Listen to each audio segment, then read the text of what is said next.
أعوذ بالله من الشيطان الرجيم. Bismillahir Rahmanir Rahim. Alhamdulillah. I want to start by saying thank you to ISNA for allowing me this opportunity to speak with you. Because I don't have a whole lot of time, I just wanted to fill you in real quickly on what's going on with the case of Imam Jamil, quick health update, and then I wanted to walk you through the campaign that we currently have running for his freedom.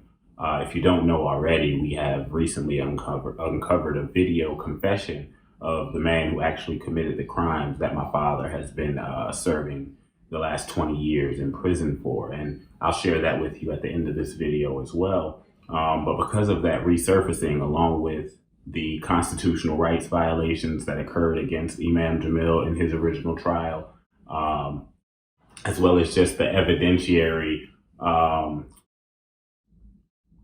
inaccuracies that were found after the case, we feel like at the very least the Imam deserves a new trial, and at the best case scenario, he deserves his freedom.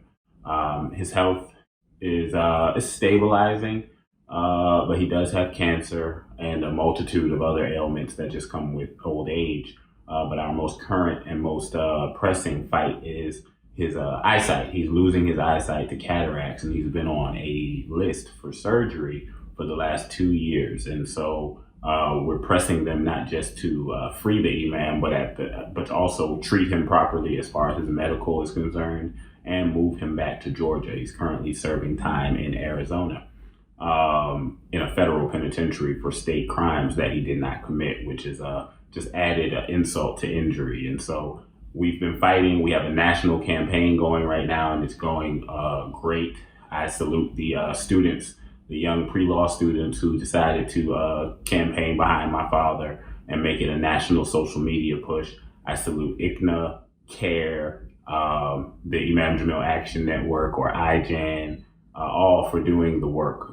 It's going to take some more work, but we have hope. We have more hope than I think we've had in a long time because of the institution of this conviction integrity unit that can review the totality of the case. So with that being said, and all those things being said, it's always free Imam Jamil, but the push is harder than ever right now. And so I'm going to show you some very simple steps that you can follow to get involved and be a part of this campaign. And then I will leave you with the video confession of Mr. Otis Jackson to the crime that my father is currently serving life in prison for. So please do what you can, share the message, get the word out. We must free Imam Jamil after all that he did for us. Assalamu alaikum warahmatullah.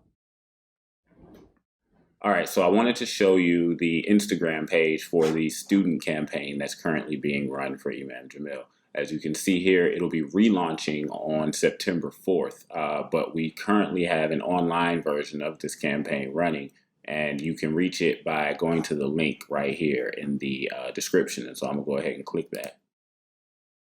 And when you get here, all you have to do literally is go through these first three. Honestly, is all we really need you to do. Is if you click one, it'll open up and give you all the instructions you need. And all you have to do is copy and paste this and send it to these emails. It takes literally 30 seconds. You close that one, open up the next one, same process, copy and paste this, send it to the emails here. And then finally, you click here and you go to the petition and you sign the petition and you share the petition.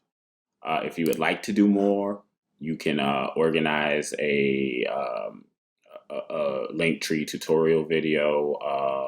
You can donate to the campaign by clicking here.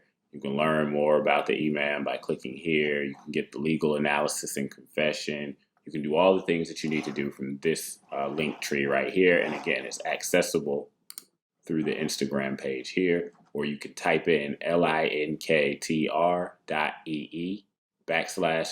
Imam Jamil. And again, it'll pull this up for you. You can follow the steps. You can share this link. And that's all we're asking you to do. Again, we need to make some public noise and draw public attention to not just the Imam's case, but the support that he still has for his case.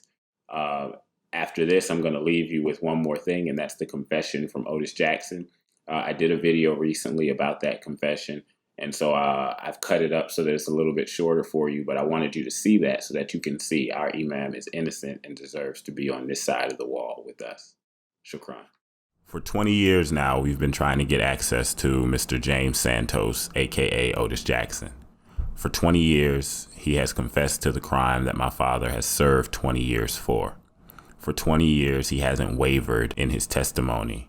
We've had the documents. We've just never been able to hear his voice or see his face as he tells us that he's the man who committed this crime.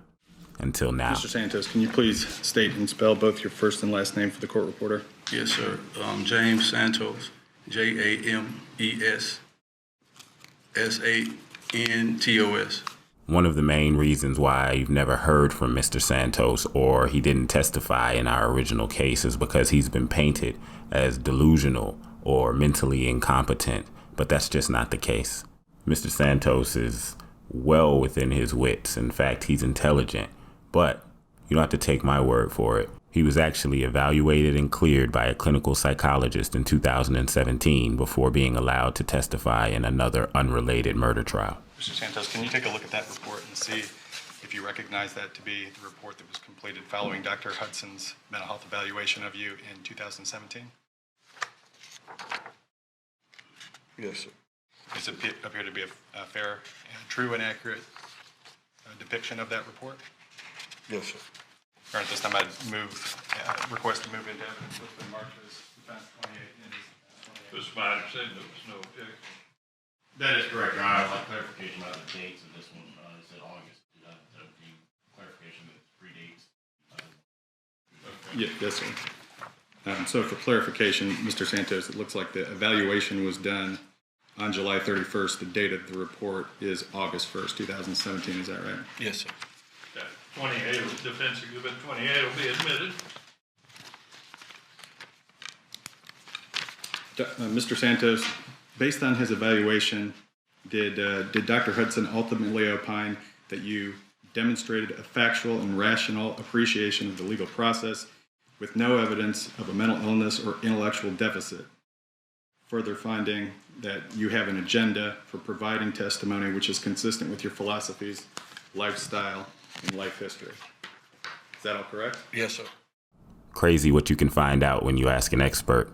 What's also interesting is that though the description given by the victims was not accurate in describing Imam Jamil Al-Amin, it did describe someone else, the primary descriptors being 5'8", 5'9", with cold gray eyes.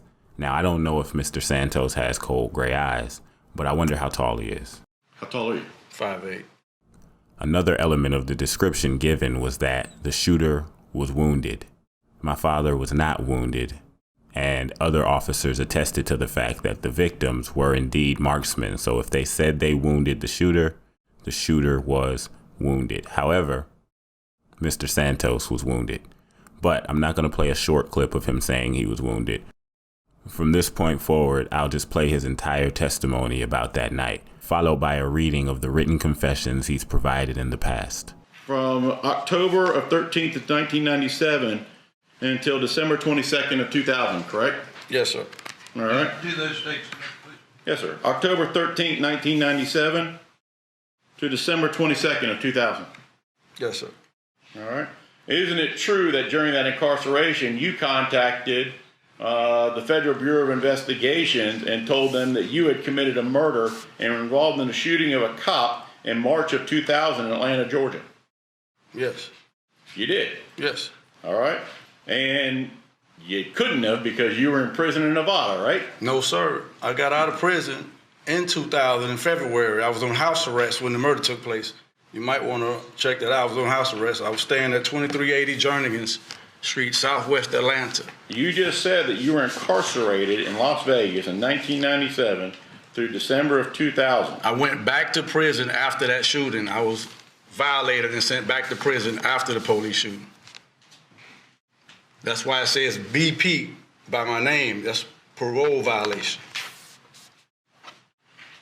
If you look at the photo, it says BP beside my number. That means parole violation. You violated your probation because you went back to prison. Exactly. I violated after the shooting.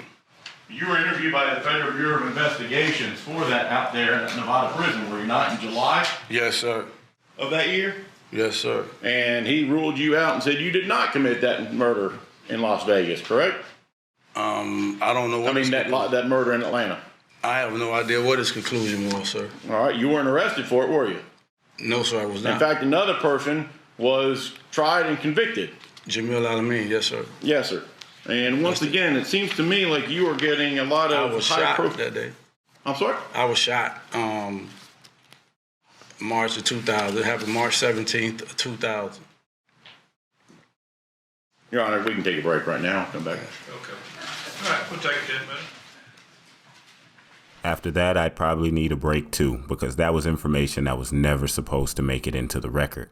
As you can see, they try to discredit him at every turn, but it's not possible. He was there. He was out of prison. He was living in Atlanta.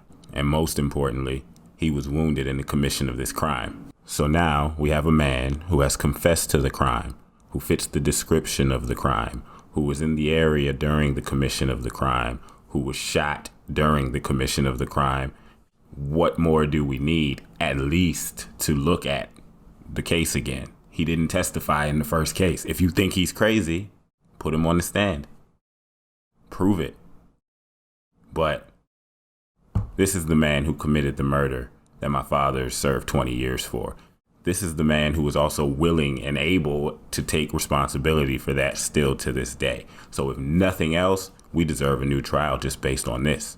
But as you've seen, we have plenty of reasons for it. So if you were on the fence, please sign the petition.